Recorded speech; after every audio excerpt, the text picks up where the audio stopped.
آج کا لطیفہ۔ ٹیچر بچے سے، بتاؤ کائنات کتنی لمبی ہے؟ بچہ بولا 5 فٹ 2 انچ۔ ٹیچر نے پوچھا وہ کیسے؟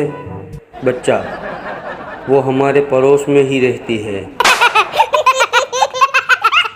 بیوی، سامنے والے حاجی صاحب روزانہ صبح اٹھ کر آفس جانے سے پہلے اپنی بیوی کو جی بھر کر پیار کرتے ہیں، کیا آپ کا دل نہیں چاہتا؟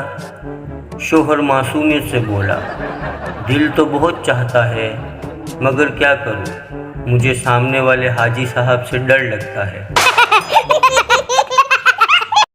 ایک بار ایک شادی شدہ جوڑے نے حج کی ادائیگی کی۔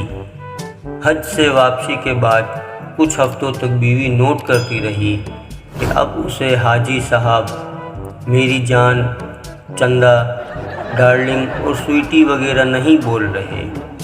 بیوی نے وجہ پوچھی تو حاجی صاحب بولے، اب میں حج کر آیا ہوں لہٰذا اب میں کوئی جھوٹ نہیں بول سکتا۔